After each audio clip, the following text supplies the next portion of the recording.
We're honoring American Heart Month with a special heart-to-heart edition of DBL, featuring inspirational stories you don't want to miss.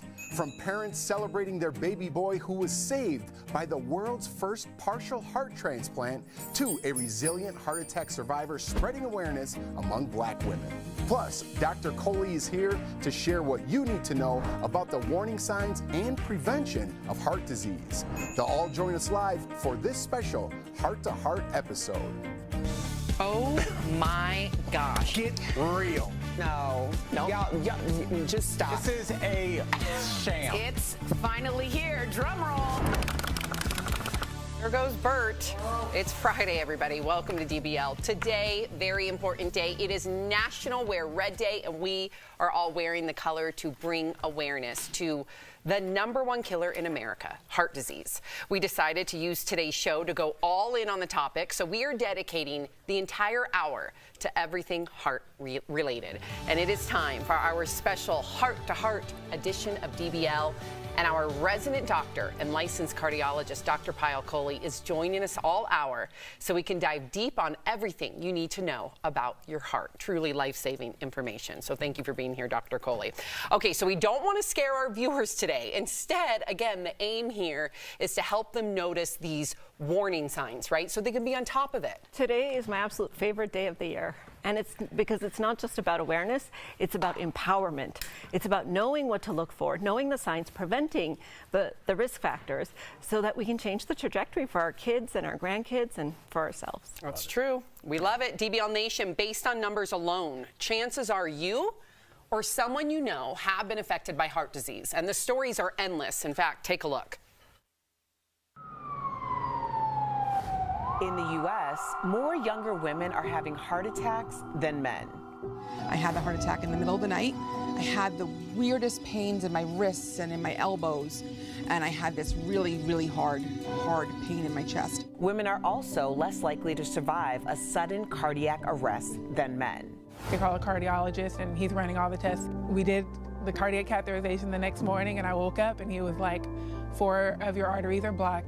And so he said, we're going to have to do a quadruple bypass. Every year, nearly 800,000 Americans have strokes. It's Friday, everybody. Welcome to DBL. Today, very important day. It is National Wear Red Day, and we are all wearing the color to bring awareness to the #1 killer in America, heart disease. We decided to use today's show to go all in on the topic, so we are dedicating the entire hour to everything heart-related. And it is time for our special heart-to-heart edition of DBL. And our resident doctor and licensed cardiologist, Dr. Kohli, is joining us all hour so we can dive deep on everything you need to know about your heart. Truly life-saving information. So thank you for being here, Dr. Kohli. Okay, so we don't want to scare our viewers today. Instead, again, the aim here is to help them notice these warning signs, right? So they can be on top of it. Today is my absolute favorite day of the year. And it's because it's not just about awareness, it's about empowerment. It's about knowing what to look for, knowing the signs, preventing the risk factors so that we can change the trajectory for our kids and our grandkids and for ourselves. That's true. We love it. DBL Nation, based on numbers alone, chances are you or someone you know have been affected by heart disease. And the stories are endless. In fact, take a look. In the U.S., more younger women are having heart attacks than men. I had the heart attack in the middle of the night.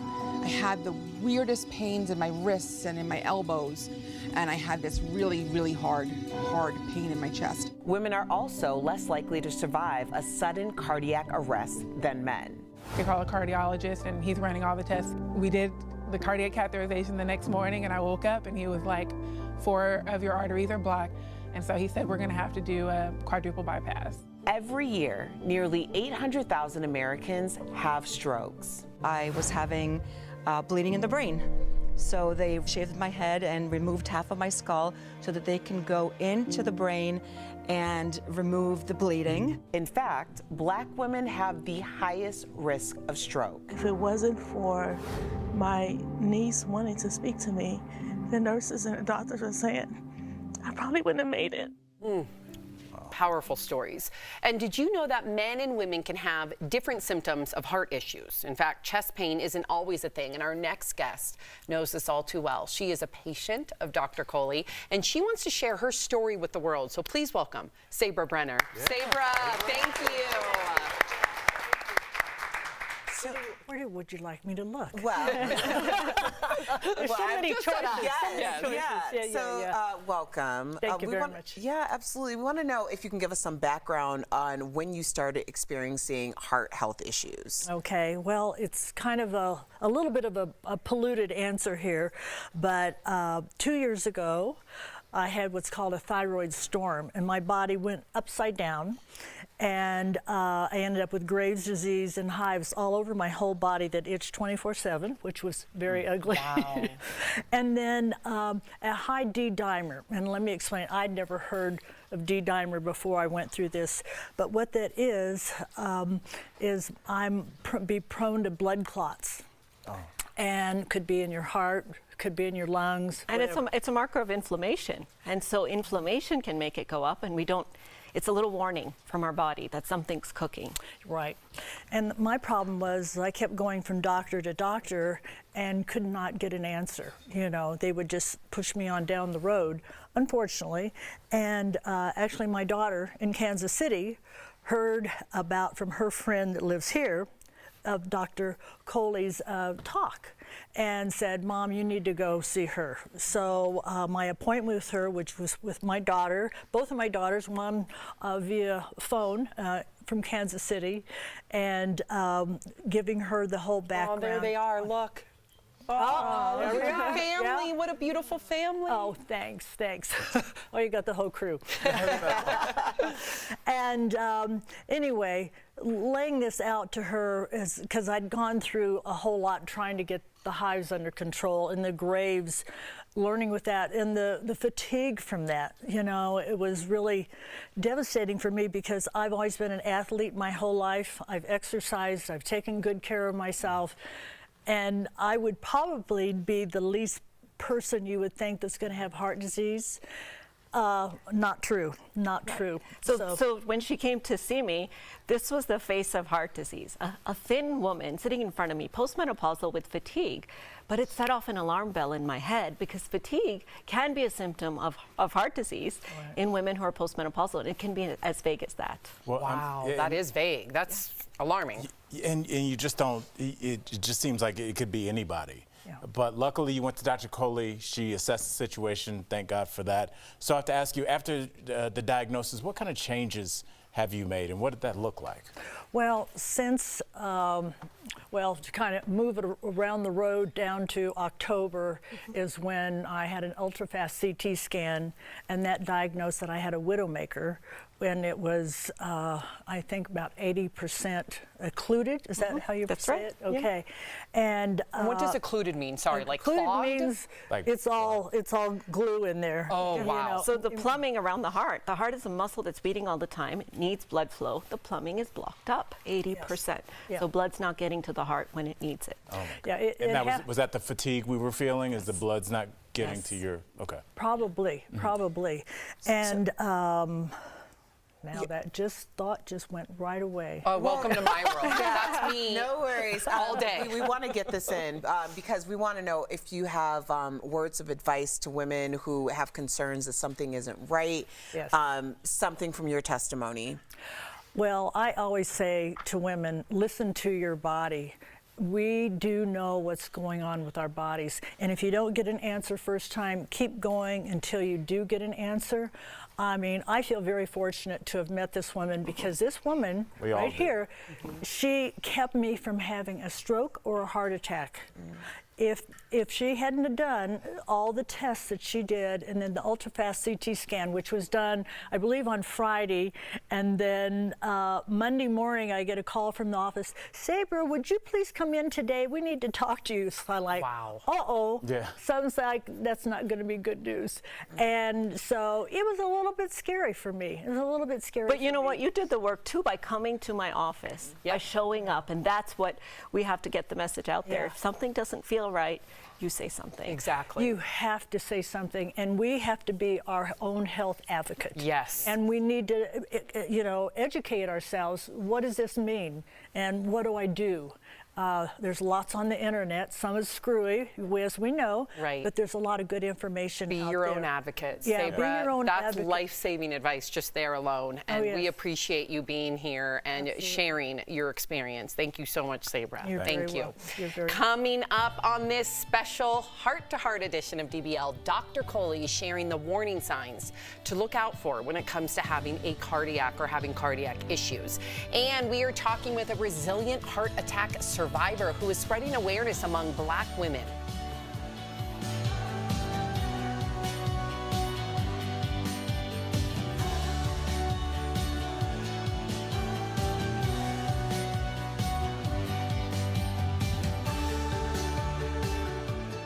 In the I best like your way. glasses too, actually. Doesn't I actually have horrible eyesight. Doesn't she look I like can tell they're thick. Doesn't she look like a Manson girl in the best way? Yes, In the yes. best way. She does. Yeah. Taylor asked for the cookie link. What cookie link? The Girl Scout cookie link? Sophie's like sold out, you guys, but really? yeah, Sharon's asking. We could have sold so many more cookies. We're sold out. Yeah, we you are. should have put her goal higher. I should have put her goal higher, but I didn't want to be stuck with Maybe you could 50 have believed in boxes. her. I'll say this. I will give the. I know, I should have, but then that would have been easy. I wanted her to go door to door. You know what I mean? Yes, she's gonna drop off both of their cookies Yes. right at their door. I told you we're gonna. I want to video it. Yes, when she's she going to do a drops it pitch off. to Sharon. Yes. Because Sharon's going to like almost not put her through the ringer, but Sharon's going to ask things like, so why should I buy cookies? Oh, that's good. Why is this important to your team, your Girl Scout group? Right. Or troop? Poor Erica's like, Sam, you're getting all the terminology wrong. Because Erica was a Girl Scout. I was a Girl Scout. On my honor, I will try to serve God and my country, to help people at all times, and to live by the Girl Scout law. Oh, Erica, how far did you go? When did you start? Were you a brownie? I was a brownie, and I was Girl Scout. I went until junior Girl Scouts, and that was in junior high, and I couldn't do that because I started doing You were a after Girl school. Scout in junior high. You're shady. So Erica, I will do my best to be honest, to be fair, to help where I am needed, to be a sister to every Erica Girl was a Girl Scout, Scout in high to school. respect Look at your- authority, to Why use 3 resources fingers? wisely, to show respect to myself and others through my words and actions, honor. Is that true? and to live by the Girl Scout.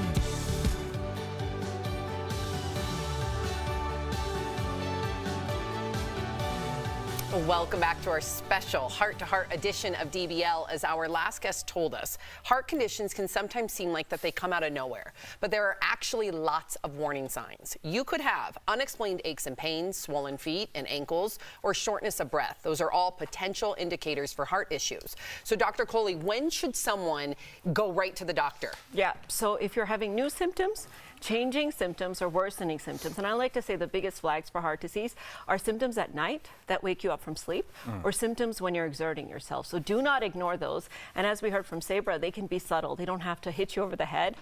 The shortness of breath that makes you stop in your tracks, but just, hey, I'm slowing down a little bit more. And for women, we can have atypical symptoms like really bad nausea, back pain, fatigue, uneasiness, kind of queasy inside. All of those can be symptoms of heart disease. But not men. Women have to deal with that, huh?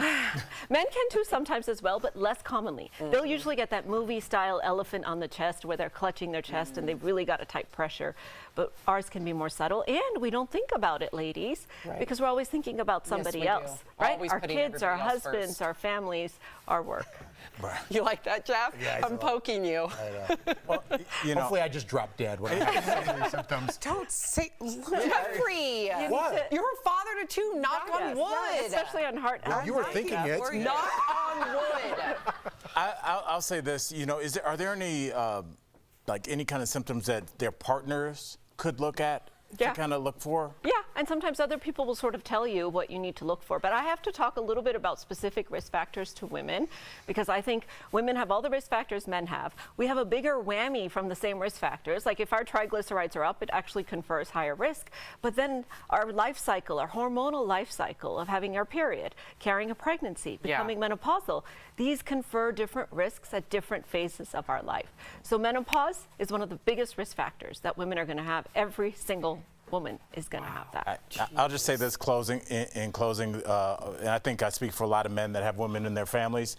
They show up for us a lot. Like, ladies, please show up for yourself and go. If you're not feeling right, go find your Dr. Kohli. Aw, thank you, Al. Thank you, Al. Thank you, fam. Sweet. Or your Dr. Jackson. Thank you. Don't do that. Coming up, don't feed into it. Don't feed into it. Coming up on DBL, an important discussion with a heart attack survivor who is using her experience to raise awareness among Black women. Next.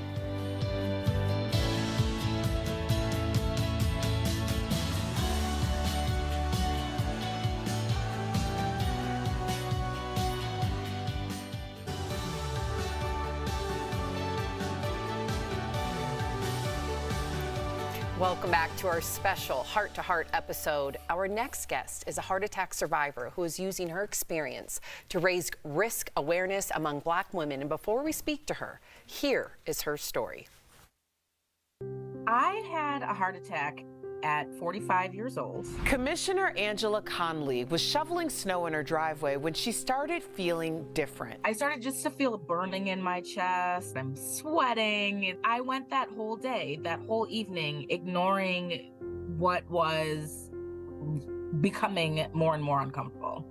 The next day, I go to the Capitol. I go to work. Like, I'm still feeling really just not all the way there. So heavy pain in my back, between my shoulder blades, that radiated upwards through my neck and my jaw. She decides it's time to call for help and is rushed to the hospital. I remember stopping and looking up at one of the nurses. I think I said, like, did I have a heart attack? And she just looks at me, like, no expression on her face. She looks right at me and she's like, ma'am, you're having a heart attack. I didn't say a word after that. I was just in shock, like, wow. Ooh, goosebumps. To tell us more about her story, Commissioner Angela Conley joins us live. Commissioner Conley, thank you for being here. Oh my gosh, thank you for having me. It feels good to be here. Amen. Yes. Commissioner, we just heard from you that you had your heart attack at age 45. And, you know, I always tell my patients that having a family history of heart disease, especially if you're young, is one of the biggest things that puts a target sign on your back. And so if you have a male relative under 55 or female relative under 65 who's had heart disease, you could be a victim. So, you know, I'm wondering, did you have a family history of heart disease? Well, I did actually. I had my dad had heart disease, and what's the irony in all of this is he passed away from heart disease about a month before I had my heart attack. Oh no! I lost an aunt to a heart attack, and my mother in her 50s had a heart attack and had stents put in. So this is something that is just embedded within our family that we didn't really know much about, to be honest with you. Well, you know, first of all, we're so glad that you are here, Commissioner Conley. But I want to follow up on what you're saying, because, you know, you have this family history. You share with your doctor. So walk us through. Was there any preventative information given? Like, what happened after you told them all about this? Not really. Like, the questions are always asked, like, do you have a family history of this, of that, of that? And when it comes to heart disease, it's yes. Now, for many years of my life, I didn't know that you know, my parents had heart disease. They didn't know. But there's not much preventative information that's given, especially to Black women, about things that we can do differently, ways that we can change our diet, how we should be, you know, getting exercise. You know, as women, we're always told to lose weight, no matter what the issue is that we're going through. But it was never connected to this prevents heart attacks. So yeah, work needs to be done there. Well, yes. And I can tell you, I mean, when we talk about young Black women, I think about how I learned so much about my health, and it's because there was an issue. And that's generally when we're getting the information. So what do you hope young women, especially young Black women, take away from your story when it comes to preventative health? Oh my goodness. We have to pay attention to our bodies, pay attention to how we're feeling that's different, pain that we've never felt before. But even before the pain even gets there, like go out and have walking groups or have recipe groups where we're trying new things and trying healthier ways of eating, and just being in community with each other in ways that we typically don't. We live busy lives, but we have to pay attention to our health if we're going to continue to live our lives. So I think doing it together, it can get really lonely when you're recovering. So to prevent even having to recover in the first place with each other, I think it speaks volumes to what it could be done to prevent heart attacks in the future for young Black women. Absolutely. So Commissioner Connolly, we only have about a minute left, but I wanted to get this in. How has you sharing your story like you are today impacted your community? Oh, I think that more people are paying attention. Like, it's shocking to hear back pain, neck pain, jaw pain meant heart disease or heart attack. And so what I've been able to do is infuse dollars into heart health education. We're talking about it more. We're seeing ourselves and other people. I've heard from so many other young women who have had heart attacks who want to do this work too. So we're gaining a community of folks who want to do the right thing and prevent more heart attacks in the future for young Black women. Bravo. Bravo, Absolutely. Commissioner Conley. Thank you so much for sharing your story with us today on DBL. And to our viewers, follow Commissioner Conley's heart health advocacy on X. Her name is D4Commish. Thank you again, Commissioner Conley. We appreciate you. We'll be right back. Thank you so much.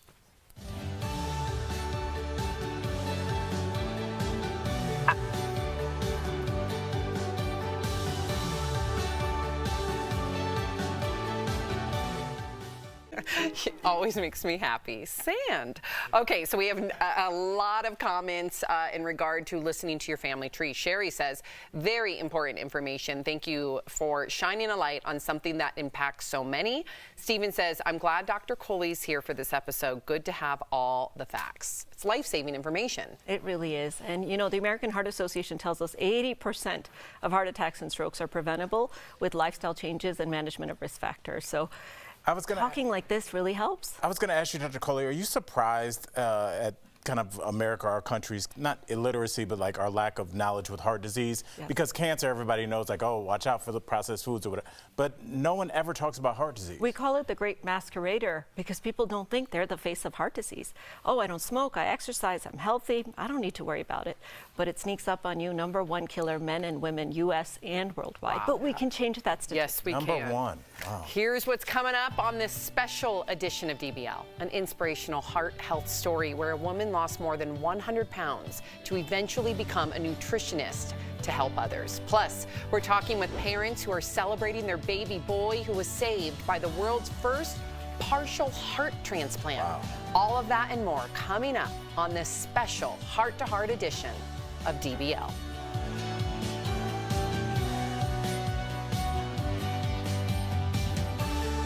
Welcome to a special edition of DBL. Today we are wearing red, all of us here, in honor of National Wear Red Day, and we are celebrating all things heart health with our heart-to-heart edition of DBL. And we, of course, are joined by our resident medical expert and cardiologist, fantastic cardiologist, Dr. Kohli. Fantastic. I was hoping you'd catch that. I was like, oh no, as I said it, Jeff's going to say something.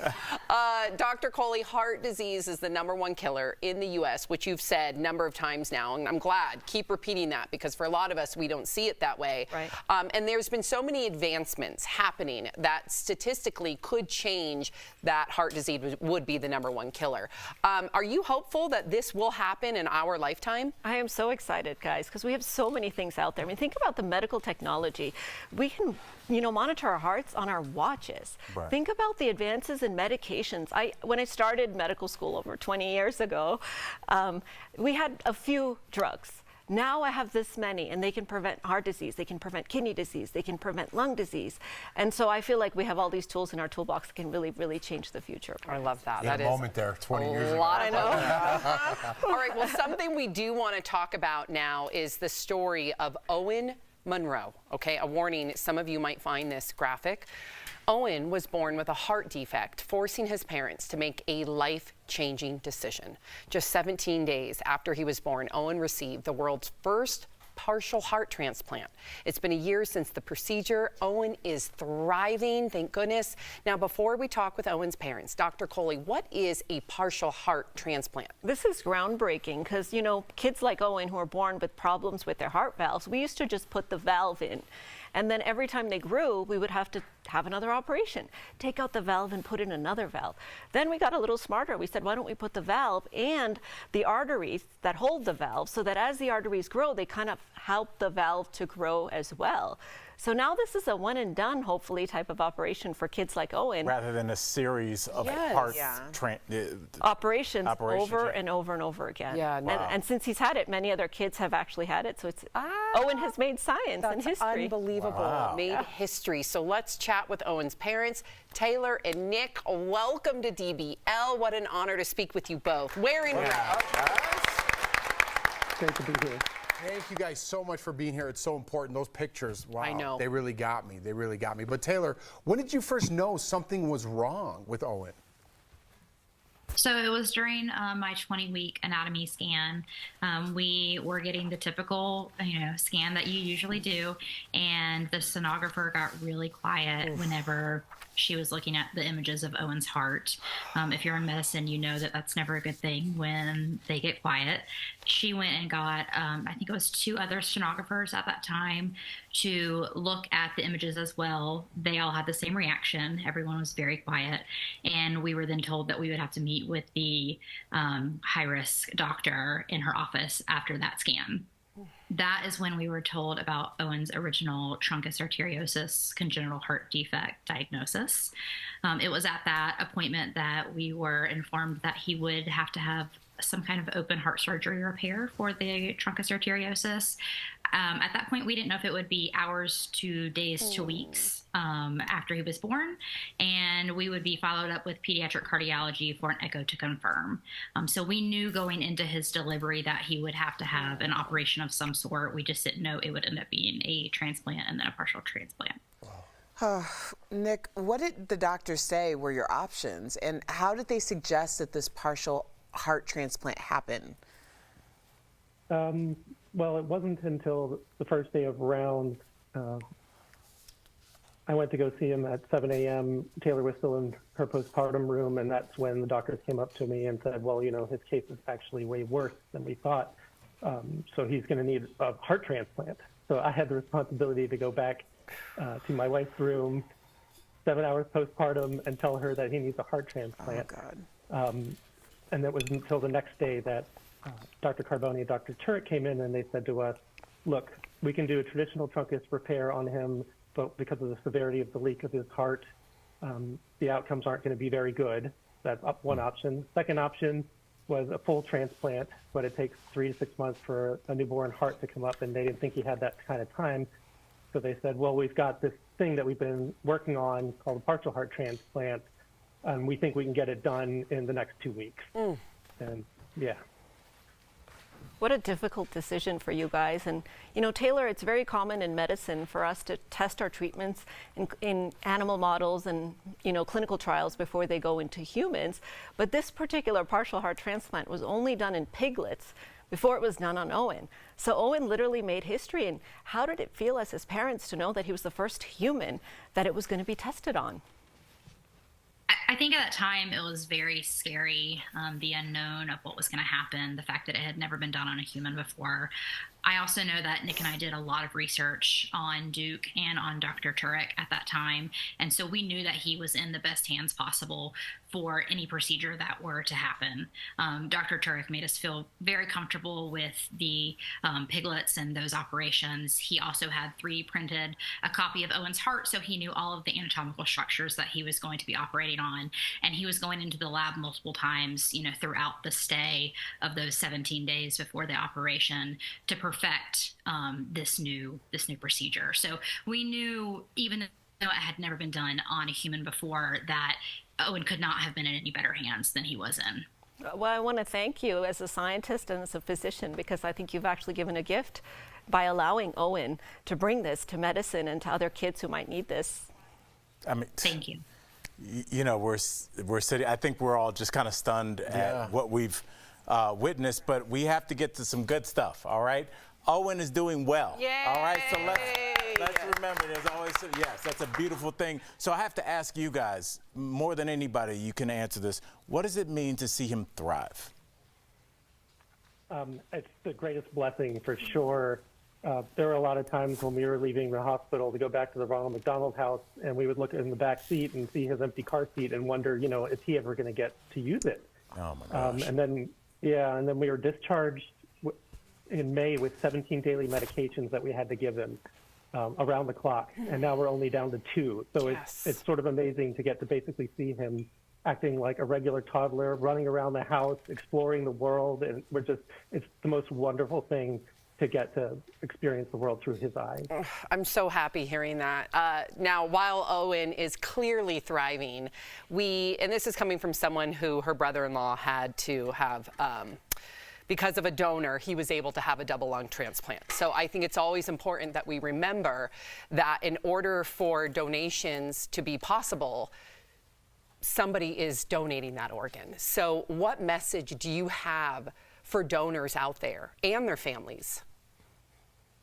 First of all, we just want to say thank you to our donor family. We are eternally grateful for everything that they've done and the selfless decision that they made. Owen would not be here today without them. If you are not a donor, please, please, please sign up to be a donor. It does not affect you in any way if you are still on this earth. However, you can potentially save a life or multiple lives, as you've seen here today. It is the greatest gift you could ever give someone to be an organ donor, and I promise you that recipient and those families will be forever grateful for that decision that you made. Beautifully said. Beautifully said. Taylor and Nick, thank you so much for sharing Owen's story with us. DBL Nation, if you want to know more about this amazing breakthrough, follow Taylor on Instagram at taylor.monroe20 or find her on Facebook. Thank you both so much. And send our best, please, to little Owen. We'll be right back. Thank you. Thanks, guys.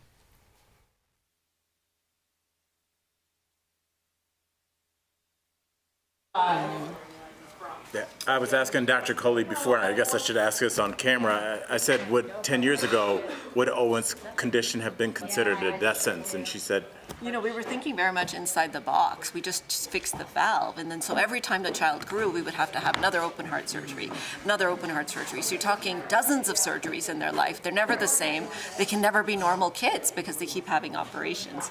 But now with this kind of innovation, where, hey, when you're putting the artery and the valve, the artery kind of helps the valve to grow as a child grows. So hopefully Owen will, you know, stay on his medications and never really have to deal with more operations or problems. And congenital heart disease is one we don't talk about a lot, where kids, as their hearts are developing, it's a really complicated thing to develop a heart. And a million things can go wrong. Big problems like Owen's, little ones like tiny holes in the heart, and sometimes we don't even diagnose those little holes in the heart until they become adults. And so raising awareness of heart disease in kids, I think, is also so important because we don't think about it enough. You know, I'm sitting here wondering, just because this is heart disease is the #1 killer, what do you think we can do to raise awareness societally? Because I think we did it with seatbelts, we did it with smoking, where people know, and it's kind of almost in casual conversation. I just wonder why heart disease isn't there if it's the #1. You know, I think because people don't see themselves as someone who would have heart disease. You met Sabra, she was thin and athletic, and she doesn't think she would have heart disease. I also think that our media, our televisions, our movies are not doing a good enough job. We all know that smoking kills, right? Right. Because we've put that media campaign out there. But with heart disease and its impacts and how it presents, like in Sex and the City, Mr. Big clutched his chest and fell down. Carrie didn't even do CPR. Oh, right? Wow, yeah. She just...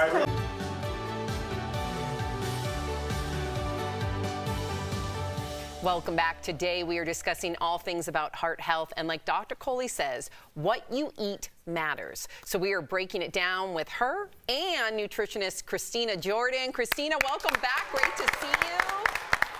Thank you. Excited to be here with you guys. Yeah, so let's get to it. When it comes to nutrition, you're not only a medical professional, you're also a heart health success story. So what inspired you to lose 134 pounds? I think it was definitely getting diagnosed with type 2 diabetes, having issues with my thyroid, having issues with my hormones, and just really becoming a mom and seeing how what I do affects my kids. So that definitely, my children are definitely my inspiration here. And the fact that it would sure be nice to be able to, you know, run on the beach and ride my bike and cross my legs. You know, simple things like that are also a wonderful side effect to all of this as well. So, Christina, you recommend walking after every meal. That's 3 times a day for some people. What does that do for you?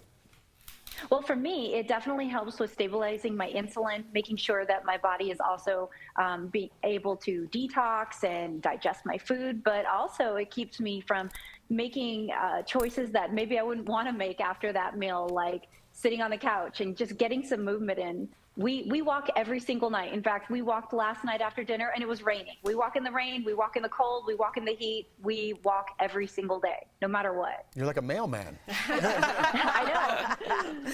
Well, Dr. Kohli, I want to get you in on this because you recommend the Mediterranean diet and the DASH diet for heart health. Can you explain why? Yeah, this we sort of stumbled on by accident. People who live near the Mediterranean, you know, in that region, they live much longer. They have better heart health, and it's because of what they eat. So these 2 diets are actually endorsed by the American Heart Association to reduce cholesterol, reduce blood pressure, and reduce our risk of heart disease. And it's simple: limiting your sodium, filling every plate to have half fruits or vegetables, 1/4 lean protein, chicken or fish or tofu if you're plant-based, and 1/4 whole grain. And if you enrich your diet with legumes and healthy oils like olive oils, you can really make an impact. So what we eat determines how we feel and what diseases we get. Thanks, Doc. I mean, you know, we're lucky to have 2 experts here. So I want to know, how can we talk to a loved one that might be overweight and at risk of heart disease? What would you say to them, Christina? I would definitely, I would let them approach you with that. For me, I wasn't ready until I was ready. You know, I think that sometimes it takes hitting a lower point to finally be able to make that lifestyle change, because it can't be just another diet. It has to be a true lifestyle change. And sometimes it takes hitting that point in your journey where you need to change. And I think letting them approach you is a good way, but also just being the example.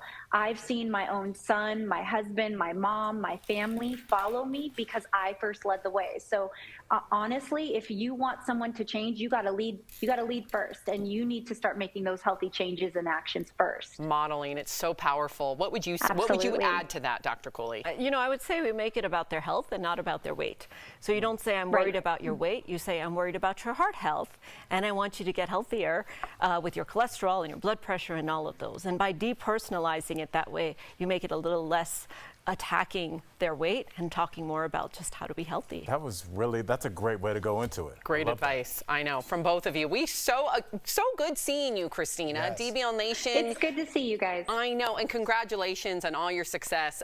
Visit Fit Body Weight Loss. I just want to make sure I get it back. Let's make sure the prompter, fitbodyweightloss.com, for more information about Christina's nutritional products and services. Thank you again, Christina. Thanks. Coming up on DBL, Dr. Kohli is going to be talking about some of the most common heart health myths, so stick around.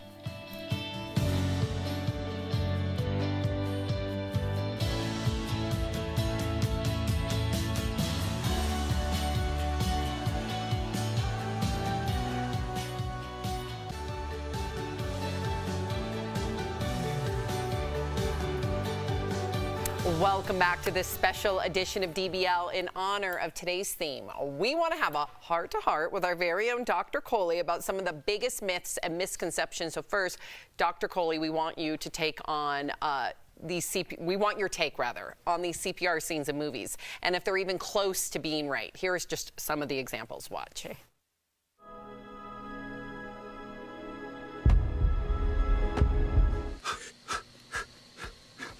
Tim!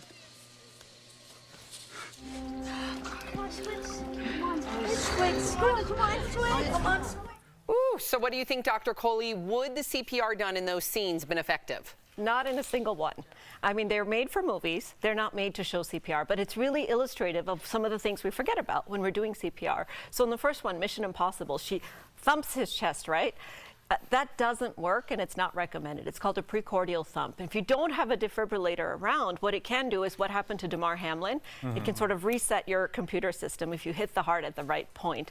But it's very unlikely to work, and you're wasting time because you're not pumping on the chest and moving the blood while you're doing that. So definitely don't do that to Tom Cruise. He's not going to wake up if you do that.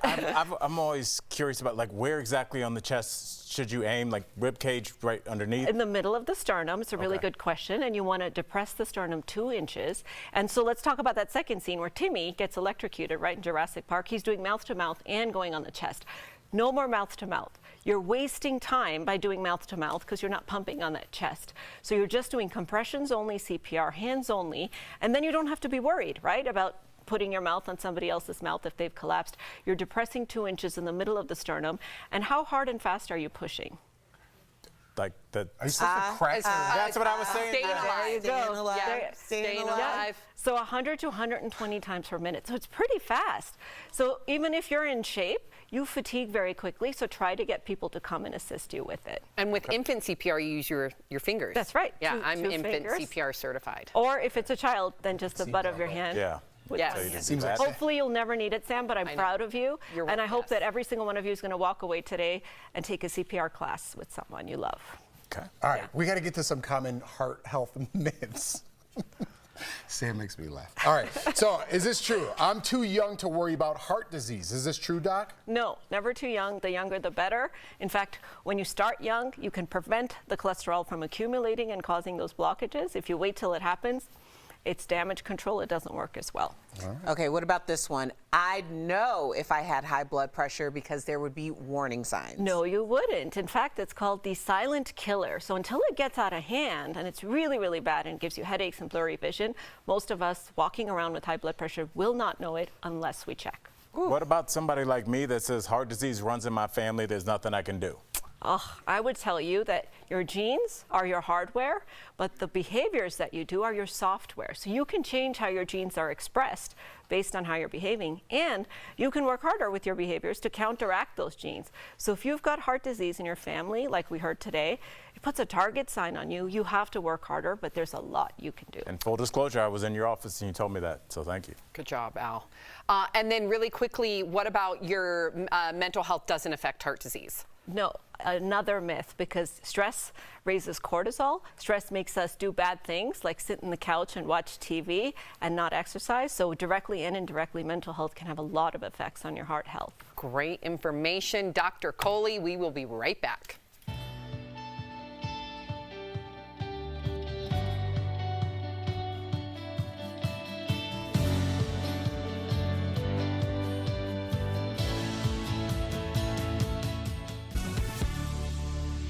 Welcome back to DBL. I love all the information about our heart health episode today. Dr. Kohli, can you give us your biggest takeaways? Yes, I can, and I want each of you to take these home with you. Know your numbers and know your risk. That's number one, right? So go get your blood test done, figure out where you stand, and then don't ignore your symptoms because time saves heart muscle. Even a few minutes can make the difference between life and death. Do not minimize. Do not think it's just something heavy you ate last night. When in doubt, seek medical attention. Okay. All right. Well, that's what I'm going to. I honestly, just from the talk we had with Christina, I do try and walk after every meal. But honestly, as she was talking, I was like, if it's raining, I'm not going. You know, I'm being honest. So, like, I'll start doing that. I'll just fight through it. And if it's cold or whatever, I'll walk after meals. That's going to be my takeaway. Or just movement in general, right? Couldn't you do yoga? You have a yoga studio in your place. Yeah, but it's just a floor. No, you should. That is a yoga studio. You have a whole little Zen yoga room. What happened to it? Yeah, that turned into a podcast room. No, the one upstairs to the right. I wasn't. I never did it in there. Oh my gosh. He had a whole yoga studio that you've never entered. It was a mat on the floor. No, there was a whole Zen thing. Yeah. Okay. It was a good show. It was a good show. Till that. Before we go, DBL Nation, you gotta follow Dr. Kohli on social media at Pyle Kohli MD. Also, be sure to subscribe to her YouTube page. Plus, check out her podcast, Heart of Medicine, wherever you listen to your podcast. Thank you again for everything today, Dr. Kohli. We appreciate you. And to all of you, we'll see you next time, same place. Hope you have a great weekend. Be safe.